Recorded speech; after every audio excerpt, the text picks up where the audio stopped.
Hello बच्चों, welcome back to my channel Padh Lo. और आज हम बात कर रहे हैं चैप्टर नंबर 3 की एक्सरसाइज 3.3 जो कि बेस्ड है एलिमिनेशन मेथड पे। तो आज हम एलिमिनेशन मेथड सीखने वाले हैं, तो ये वीडियो को एंड तक देखो अगर आपको एलिमिनेशन मेथड को स्ट्रॉन्ग करना है तो। और मैं ये बोलूँगा कि सबसे ईजी मेथड है बच्चों। अगर आपको स्पेसिफाई नहीं है एग्जाम में कि कौन से मेथड से बनाना, तो मैं रिकमेंड करूंगा आपको एलिमिनेशन मेथड से बनाना, क्योंकि बहुत ही सिंपल मेथड है। तो चलिए टाइम वेस्ट ना करते हुए हम सीधा एलिमिनेशन मेथड पे आते हैं। एलिमिनेशन मेथड में सबसे पहले क्वेश्चन की हम बात करेंगे, तो वो क्वेश्चन है x plus Y equals to 5, ये इक्वेशन है। और दूसरी इक्वेशन है 2x minus 3y equals to 4। अच्छा, ये दो इक्वेशन को पढ़ने के बाद हम ये कि एलिमिनेशन मेथड, अच्छा नाम एलिमिनेशन से आप समझते हैं एलिमिनेट करना। एलिमिनेट मतलब हटा देना। हटाएंगे कैसे?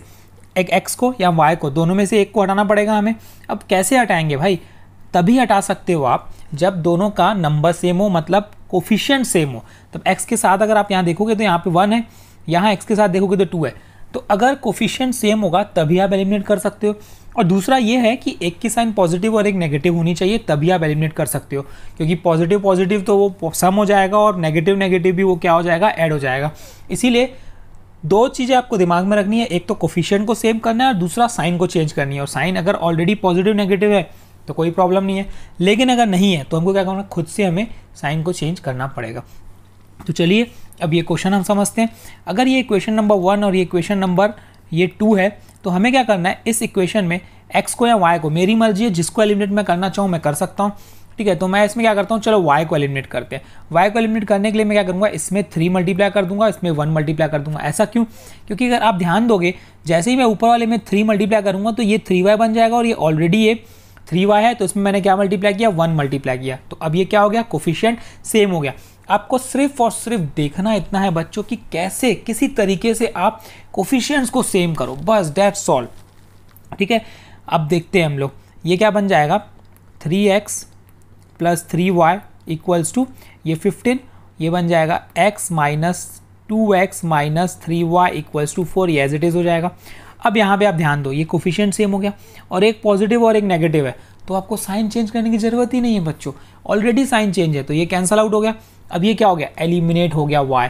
क्या बचा है, 3 प्लस 2, ये हो जाएगा 5x equal to 15 plus 4 that is 19। बस अब साइन आपको इसकी देखनी है ना, यहाँ पे क्या है, पॉजिटिव है, तो x की वैल्यू क्या आ गई, यहाँ से आ गई 19/5। ये मुझे मिल गई वैल्यू ऑफ x। अब मैं क्या करूँगा, इस x की वैल्यू को किसी भी वैल्यू इक्वेशन में पुट करूँगा जिसमें आपको ईजी लगता है। तो मैं लिख लेता हूँ, putting the value of x in equation number 2 या 1, जिसमें आपको इजी लगे आप कर सकते हो। मैं 1 में कर लेता हूँ, 19/5 प्लस y इक्वल्स टू 5। तो यहाँ से y क्या मिलेगा, 5 माइनस 19/5, इसके नीचे क्या है, 1 है, तो एलसीएम क्या निकलेगा, 5, 1 की टेबल है 5 बार, तो ये हो जाएगा 25 माइनस 19, है ना। अब 25 में से 19 माइनस करोगे तो कितना होगा, 6, तो ये 6/5। तो यहाँ से y की वैल्यू कितनी आ गई, 6/5, और यही मेरा क्या है आंसर, x और y मुझे मिल चुका है। देखो कितना आसान है एलिमिनेशन मेथड, सब्स्टिट्यूशन मेथड से भी बहुत इजी है मैं तो बोलूँगा आपको। ठीक है, तो चलिए हम और प्रैक्टिस करते हैं क्वेश्चंस की, ताकि ना सब एलिमिनेशन मेथड पूरा का पूरा एकदम क्लियर हो जाए, दिमाग में बैठ जाए। तो चलिए इसी के सेकेंड पार्ट की बात करते हैं। सेकेंड पार्ट क्या बोलता है, 3x plus 4y equals to 10, 2x minus 2y equals to 2। चलिए इसके पहले में हमने y को एलिमिनेट किया, तो चलिए इसमें मैं आपको x को एलिमिनेट करके बता देता हूँ, ताकि क्या है ना, हर वैरायटी कवर हो जाए, आपको हर तरीके से आना चाहिए। अब यहाँ पे ना, इसमें मैं क्या मल्टीप्लाई करूँगा, 2 करूँगा। देखो x का जो कोफिशिएंट है यहाँ पे, इसको ऊपर मल्टीप्लाई कर दो, यहाँ पे जो x का कोफिशिएंट है उसको नीचे मल्टीप्लाई कर दो। ऐसे करने से क्या होगा, कोफिशिएंट क्या हो जाएगा, सेम हो जाएगा।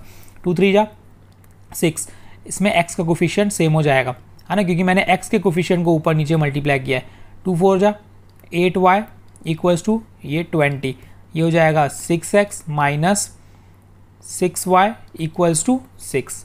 ठीक, अब क्या करेंगे, देखो अब ये दोनों कोफिशिएंट तो सेम हो गया, लेकिन साइन दोनों की पॉजिटिव है, तो इस क्वेश्चन में साइन हम चेंज करेंगे नीचे वालों की। जब आप इसकी साइन चेंज करोगे तो आपको इसकी भी बदलनी पड़ेगी और आपको इसकी भी बदलनी पड़ेगी, इसीलिए आप नीचे के तीनों साइन को बदल दिए। पॉजिटिव था नेगेटिव, ये नेगेटिव था पॉजिटिव, ये पॉजिटिव था तो नेगेटिव। अब ये हो गया कैंसल आउट, मतलब एलिमिनेट। अब 8 + 6 कितना हो गया, ये 14y। ये हो गया 20 - 6 कितना हो गया 14। तो यहाँ से y क्या मिल गया मुझे, 14 / 14, ये 1 टाइम। तो y की वैल्यू यहाँ से कितनी आ गई बच्चों, वो आ गई 1। ठीक है, अब मैं क्या करूँगा, putting the value of y इन कोई भी एक इक्वेशन में, इसको 1 दे दो, इसको 2 दे दो, आपकी मर्जी है। इन इक्वेशन नंबर, चलिए 2 में कर लेते हैं इस बार हम। तो ये क्या हो जाएगा, 2x - 2 × 1 = 2। आपको देखना ये है कि किस में ईजी हो सकता है, बस उसमें आप सब्स्टिट्यूट कीजिएगा ना। जो इक्वेशन आपको सिंपल लगेगी, सॉल्व आपसे ईजिली हो जाएगी, आप उसी में सिंप्लीफाई करो, उसी में पुट करो। तो ये 4 / 2, x की वैल्यू क्या आ गई, 2 आ गई। ठीक है, घबराने की बिल्कुल भी ज़रूरत नहीं है, बहुत ही ईजी है, सिर्फ प्रैक्टिस की जरूरत पड़ेगी, और प्रैक्टिस मैं ही आपको कराऊंगा। इसके बाद हम RD शर्मा के क्वेश्चंस स्टार्ट करने वाले हैं। तब तक के लिए ये एलिमिनेशन मेथड अच्छे से कर लो, NCERT के कर लो क्वेश्चंस, उसके बाद हम RD में जाएंगे। अगर आप बेसिक मैथ्स सब्जेक्ट लिए हैं तो आपको कुछ करने की ज़रूरत नहीं है, सिर्फ NCERT करो और 80+ लाओ। ठीक है, तो चलिए इसी के थर्ड की बात करते हैं हम लोग। थर्ड बोलता है 3x - 5 है। अभी इसको थोड़ा अरेंज कर लेते हैं, -4 है तो वो +4 हो जाएगा। ठीक, अब इसमें करेंगे तो ये 9x, 2y को हम इधर शिफ्ट करेंगे तो ये हो जाएगा -2y = 7। चलिए किसको चेंज करें, x को एलिमिनेट करते हैं। इसमें मैं 3 मल्टीप्लाई करता हूँ, इसमें मैं 1 मल्टीप्लाई करता हूँ। देखो यहाँ 9 और यहाँ 3 भी हम कर सकते थे, इसका कोफिशिएंट 9 है, यहाँ मल्टीप्लाई कर सकता था, इसका कोफिशिएंट 3 है, यहाँ मल्टीप्लाई कर सकता था। कोफिशिएंट सेम होगा, कोई दिक्कत नहीं है, पर होगा क्या, कैलकुलेशंस बहुत बड़ी हो जाएंगी। 9 को मल्टीप्लाई करना पड़ेगा, 9 × 3 = 27, 9 × 5 = 45, 9 × 4 = 36। कैलकुलेशंस क्या होगा, नंबर्स थोड़े से बड़े हो जाएंगे, बिग हो जाएंगे, तो थोड़ा सा दिक्कत जा सकती है बच्चों को। और हमें क्या सोचना है कि किस तरीके से ईजी से ईजी किया जाए। तो अब मैं क्या करूँगा, इसमें 3 मल्टीप्लाई करूँगा और इसमें 1 मल्टीप्लाई करूँगा। अल्टीमेटली मुझे करना क्या है, कोफिशिएंट ही तो सेम करना है ना, और कोफिशिएंट सेम हम ऐसे भी कर सकते हैं। 3 × 3 = 9, -3 × 5 = 15y = 3 × 4 = 12। अब ये हो गया 9x - 2y = 7। देखो सेम हो गया ना। तो मुझे क्या है, ज़रूरी नहीं है कि कोफिशिएंट को ही ऊपर नीचे मल्टीप्लाई करना है। ठीक है, आपकी मर्जी, आप ऐसा नंबर लेके भी मल्टीप्लाई कर सकते हैं ताकि सेम हो जाए। ठीक है, तो अब ये एक नेगेटिव कर देता हूँ क्योंकि साइन बदलनी पड़ेगी। ये नेगेटिव का पॉजिटिव हो जाएगा, ये पॉजिटिव का नेगेटिव हो जाएगा, तो ये कैंसिल आउट। -15 + 2 कितना हो गया, -13y = 12 - 7 कितना हो गया, ये 5। ठीक है, तो y की वैल्यू कितनी हो जाएगी, -5/13। ये आ गई मेरी वैल्यू ऑफ y। अब क्या करूँगा, अगेन पुटिंग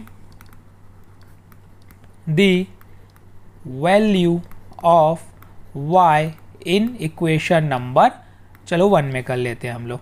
कितना हो जाएगा, 3x - 5 × -5/13 = 4।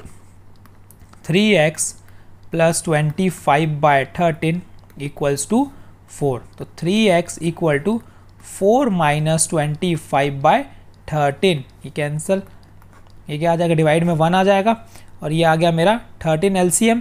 1 × 13 13 बार 13 4 जा 52 - 25 कितना हो जाएगा, ये 3x = 12 में से 5 गया 7, और ये हो जाएगा 4 में से 2 गया 2, 27/13। तो x की वैल्यू मुझे मिल जाएगी 27/13 × 3, इंटू में डिवाइड में आ गया, 3 1 टाइम, 3 9 टाइम, तो x की वैल्यू क्या आ गई, 9/13। तो यही क्या है हमारा आंसर, x और y की वैल्यू मिल चुकी है। बहुत ही अच्छा क्वेश्चन था, मेरे ख्याल से अब आपका ना कॉन्सेप्ट क्लियर हो रहा होगा धीरे धीरे। ठीक है, तो चलिए आगे बढ़ते हैं इसी के 4th पार्ट की। इस 4th पार्ट में ना हमें इसको थोड़ा सा अरेंज करना पड़ेगा पहले, क्योंकि ये ना जनरल फॉर्म में नहीं है, बस दैट्स ऑल। जनरल फॉर्म में करो और सॉल्व करो। जनरल फॉर्म में कैसे, एलसीएम लेंगे, 2 और 3 का एलसीएम 6।